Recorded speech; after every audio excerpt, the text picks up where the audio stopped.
Thank you, Bob, and reminding everyone about Yale Law School. It's not like it used to be. In fact, there's been a lot more laws since we went to law school. I've calculated that. There's been over 50,000 new laws in California, which I've probably signed 12,000 myself. So don't worry, any of you new lawyers, there's going to be plenty of work to do. Well, water, big topic, hard to talk about, complicated, covers a wide range of activities and problems and geographic areas. I've been hearing about water a long time, probably 60 or 70 years long. My father was Attorney General, and I can remember over the dinner table him talking about the Arizona-California lawsuit, which he was the chief lawyer for California. And that had been going on for decades. And it was all about the allocation of Colorado River water, crucial to California, Southern California particularly, and also Arizona. So water was always a big story. And even today, lots of the challenges that were brought about, talked about, debated 50 years ago are still very alive. I guess it was probably Earl Warren that started talking about fixing the delta. This is the body of water that captures the Sacramento River water and then moves it along to the aqueduct for distribution to farms at Santa Clara County and to Southern California. And the delta is full of lots of issues and problems, and people have been trying to fix it for a long time. In fact, the California Water Project, which was Proposition 1 on the 1960 ballot, won by a very tiny margin. That was the year that Kennedy beat Nixon, but Nixon beat Kennedy in California. Nevertheless, the Proposition 1 passed then, and I'm confident that Proposition 1 will pass again this November. We have a second Proposition 1. It's doing a little better than the first Proposition 1. It's a $7.5 billion bond that covers a number of topics. But the point I want to make is that water is not only complicated, it's long debated. We're talking decades. And the water project that was finally enacted when my father was governor and then built in subsequent years had some missing ingredients. And one of them is, how do you deal with the delta, which is a body of water protected by earthen levees that are more than 100 years old and vulnerable to earthquake and to extreme weather events or to rising sea level. And that's a real problem because, for example, Santa Clara County gets half its water through the aqueduct coming from the delta. And if salt water intrudes, that would be a very bad day for Silicon Valley, because half your water would disappear. That's not a little trivial event. That, if you want to put it in economic terms, hundreds of billions of dollars virtually overnight. So this is serious stuff, and there's by no means a consensus at this point. Lots of fighting over this. Matter of fact, I proposed a solution to the delta in 1978, passed the legislature, Democratic as well as Republican votes, but it was put to a referendum by an odd alliance of some Central Valley farm interests and environmentalists in the north. They both combined their efforts and they defeated it. And because of that defeat, the next three governors avoided water issues like the plague. And then it wasn't until Governor Schwarzenegger began to address the issue, they developed a stewardship council to deal with the delta problems, and also helped put a water bond on the ballot, an $11 billion water bond that promptly was labeled port-filled and was stigmatized on all sides. So not very easy. Also in 1978, I established a water commission under the former Chief Justice Wright. The Chief Justice appointed by Ronald Reagan, and he convened a bipartisan group of experts and public servants, and they came up with a plan. And one of the key ingredients of that plan was to regulate the groundwater. Well, I can tell you it took from then, 1978, to a few months ago, to get a groundwater plan. And so this is not something for a flash in the pan This is not just for a one-term governor. This is really the work of a four-term governor. You need your first couple of terms to set the table, make the proposals, and then your last two terms, 30 years later, to finally carry the ball across the finish line, which is what we're going to do. And I can promise you in the next 4 years, water is a key issue, and we're going to build on the great work of Earl Warren and Pat Brown and Governor Schwarzenegger, and I might even say my first couple of terms. And it'll be controversial. The issues have not been fully resolved, but like energy and climate change that have been contentious, but also led to very productive initiatives, the same will be true of water. And it'll be something that I'm going to put front and center. Since I'm not doing a lot of campaigning, there has been some question in the press, will there be anything done in the next 4 years? Because we don't know. We haven't heard. Well, you're hearing today. Water is going to be a major issue that will be addressed in the California legislature and in Congress and throughout communities everywhere, because water doesn't get solved in one office or one place. Water issues are handled by a multitude of local agencies. They're handled by state rules and institutions, and also by the federal government. So it's a complicated interplay of governmental jurisdictions at every level, and of course it engages partisan and ideological fervor. You have people who are focusing on biological diversity. You have other people who are focusing on production of agriculture and export of crops. You have people focusing on urban areas. You have people focusing on drinking water that in some parts of our state just doesn't exist. People are literally having to use bucket water for their showers and getting sand out of their tap in various parts of the Central Valley. We're not just talking a handful, we're talking thousands of people that are dependent on water deliveries. So there's a lot to do. We have a lot of ideas. This goes back into our history, post-World War II, and it will continue, because we're not going to get it all done overnight. And that is one of the great challenges in democratic governance, that we have these elections every 4 or 2 years, but the problems don't get solved with a glib TV ad or some of the latest du jour controversies or debates. This is long-standing. It takes perseverance, and it takes a lot of collaboration across a broad political spectrum. And water is not one of these things that you can take it or not, or it's a political game of some kind. The hydrological cycle is a part of nature, and we have to get aligned with it. We're not going to align it with us, except with certain limitations. And in that sense, California has manipulated and interfered with and managed the hydrological cycle in ways that probably have no comparison anywhere in the world. California is a highly engineered and managed water state. And if you fly over it, you'll see all the different causeways and dams and reservoirs and the various other transfer facilities, pumping stations. It's quite complex. It's incredible. And the answer is not to go back to some presumed utopia before the gold rush, because it's not coming back.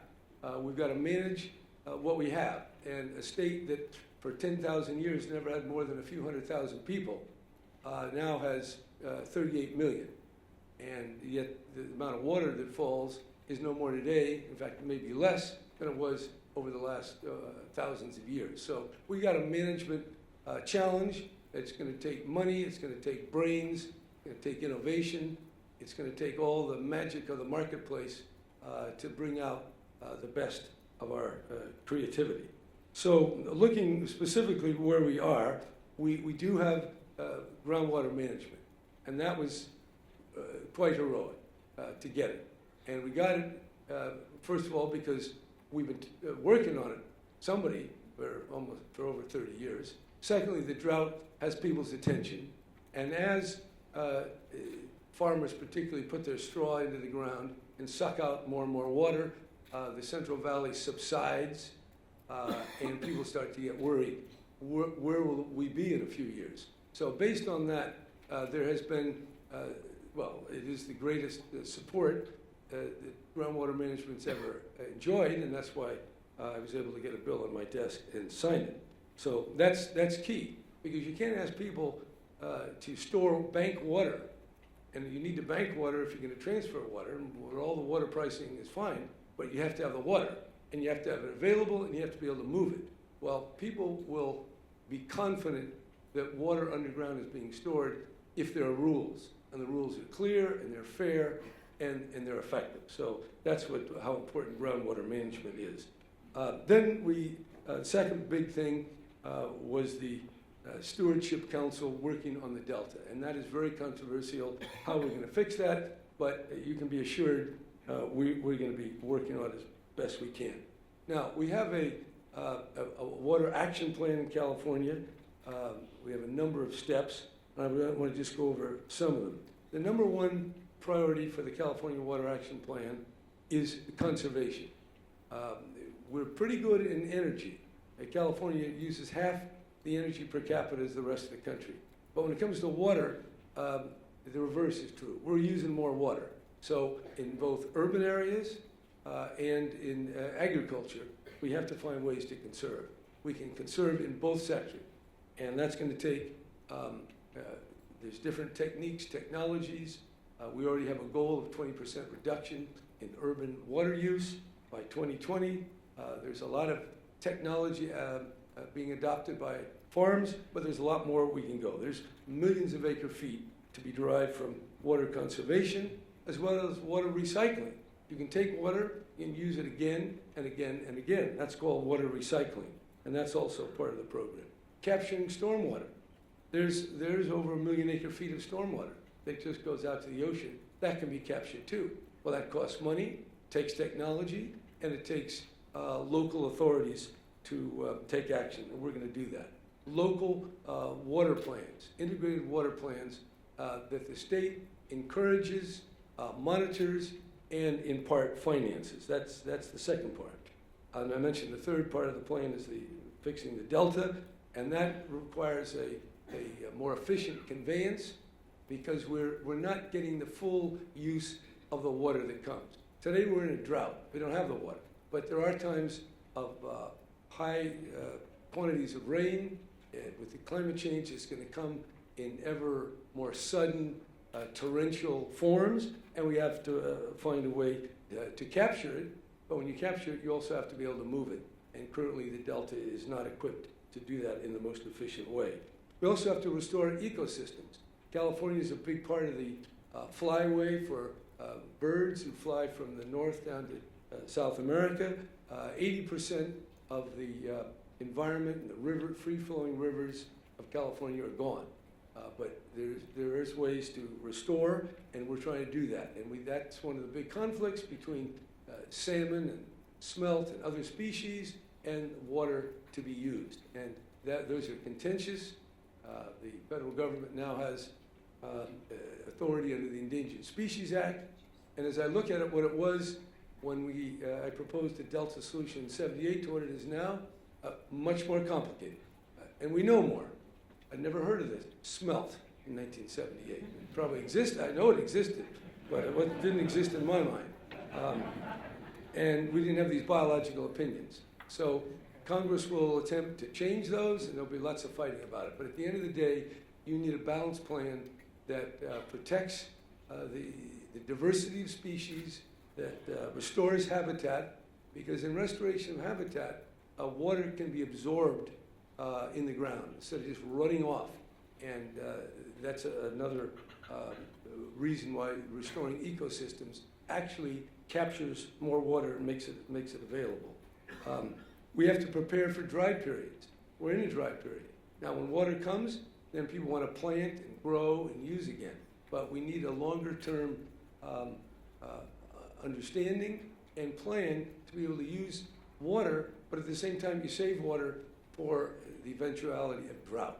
And so we live in a world of calculation and science, but nature follows its own trend, and we can understand nature, but not completely. One thing we do know, uncertain, and stuff happens, and we have to be prepared for it, and it's not so easy to do that.